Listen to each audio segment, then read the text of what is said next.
estava envolvida em volta dele mesmo. Ele era o centro de tudo. Ele dizia, é o meu dinheiro, é o meu celeiro, eu vou construir lugares maiores e eu vou dizer a quem? A minha alma descansa, come, bebe e dorme. E aí Jesus termina dizendo o seguinte, contudo, e a palavra contudo é importante, Deus lhe disse, insensato. Ou seja, uma pessoa gananciosa, uma pessoa que pratica o egoísmo é insensata, porque ela não consegue discernir o fato que ela não tem controle da sua própria vida. Esta noite, a sua vida lhe será exigida. Então, quem ficará com o que você preparou? Quem que vai ficar com o que você preparou? E, como Jesus sempre fazia, ele sempre faz uma afirmação, conta uma história e termina com a aplicação. Jesus aplica da seguinte forma, assim acontece com quem guarda para si riquezas e não é rico para com Deus. Claramente Jesus diz assim, cuidado com a ganância. Deixa eu contar uma história para vocês. Havia um homem que era egoísta e que não praticava generosidade. E esse homem então terminou a sua vida sem propósito porque ele era insensato. Ele não tinha controle de nada e pensava que tinha controle de tudo. E Jesus continua terminando com a aplicação. Assim acontece com quem guarda para si riquezas e não é rico para com Deus. Por favor, entenda. Não é errado ter riquezas. O errado é ter riquezas para mim mesmo. Não é errado ter riquezas. O errado é não ser rico para com Deus. Lucas 12 apresenta o problema. Qual era o problema desse homem? Claramente, egoísmo e falta de generosidade. Aí nós temos a segunda passagem, que é Lucas 18, que eu pedi para vocês lerem, que vocês podem olhar na Bíblia, ou eu vou projetar para vocês. Certo homem importante lhe perguntou. Note que esse homem era um religioso. Bom mestre, que farei para herdar a vida eterna? Nenhum rabino aceitava ser chamado de bom. Toda vez que um rabino era chamado de bom, eles respondiam da seguinte forma, só tem uma coisa boa que é a lei. Quando esse homem chama Jesus de bom mestre, Jesus não diz que a lei é boa, ele diz, você sabe exatamente com quem você está falando. Por que você me chama de bom? Respondeu Jesus, não há ninguém que seja bom, a não ser somente Deus. Esse versículo é importante por duas razões. Primeiro, porque está dizendo que Jesus é Deus. Terceiro, está dizendo que bondade, e eu quero usar bondade como sinônimo de generosidade, só é possível se for emanada de Deus. A razão que eu e você temos dificuldade de sermos generosos é porque nós somos humanos. E a única forma de praticar generosidade é se a gente depender de Deus. Nas mínimas coisas. Você vê, por exemplo, no café da manhã que tomamos todo domingo. A tendência natural é quando você vai tomar o café da manhã, é você pegar o primeiro lugar da fila, é você pegar a melhor comida que está em cima da mesa, é você, se tiver, por exemplo, pão de queijo. Às vezes eu vejo alguns irmãos trazem pão de queijo, eu sei que a maioria das pessoas aqui ama pão de queijo. Então, quando chega o pão de queijo, as pessoas falam o seguinte, vou pegar logo antes de acabar.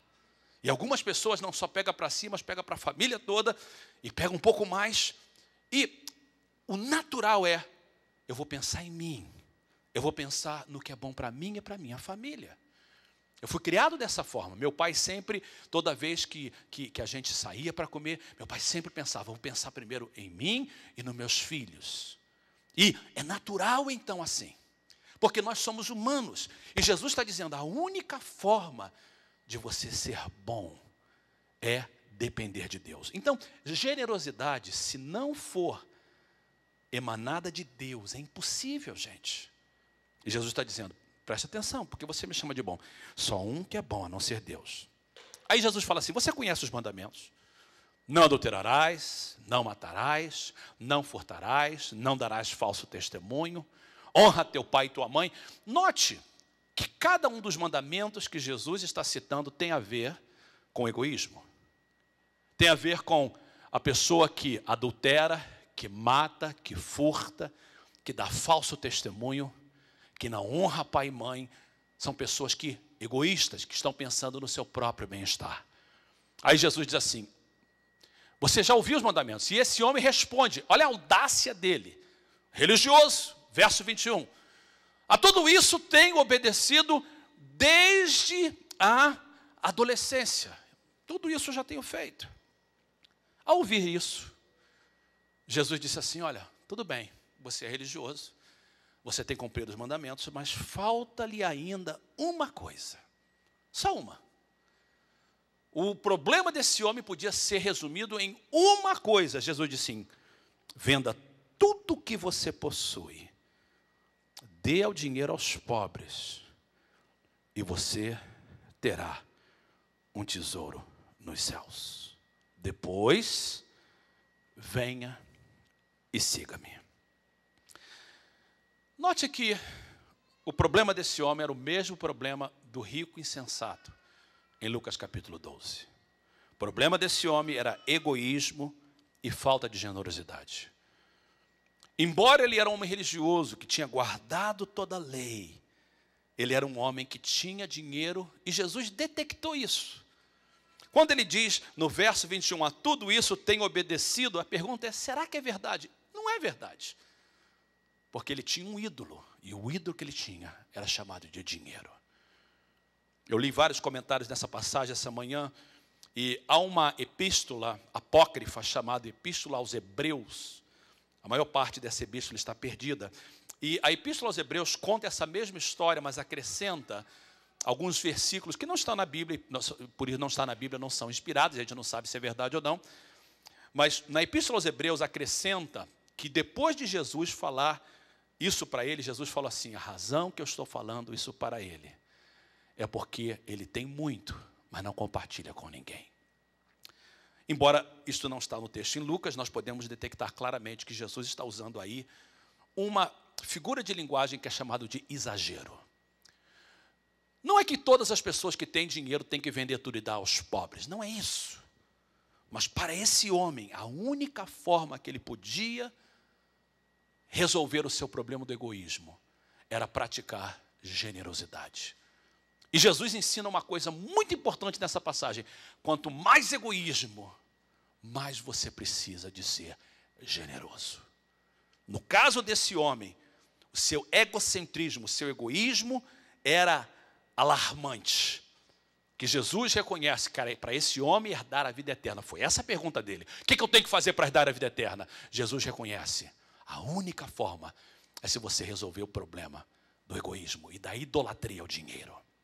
Eu penso que no dia de hoje, e por que não dizer na nossa igreja, e por que não dizer na nossa comunidade, e por que não dizer nas pessoas que nós estamos tendo relacionamento diariamente, muitas pessoas, só não servem a Deus, só não estão aqui, só não estão na igreja, pela mesma razão que este homem. Muitas pessoas não são diáconos na igreja, não cantam no coral, não estão no IBMP, ou não estão trabalhando para Deus, pela mesma razão desse homem, por causa da ganância, por causa do desejo de ganhar mais. A gente nunca fica satisfeito com o que nós temos. E Jesus diz assim, o antídoto para isso, a maneira que você vai vencer isso, é praticar generosidade. E o verso 23 e 24 diz, quando ele ouviu isso, ficou triste, porque ele era muito rico.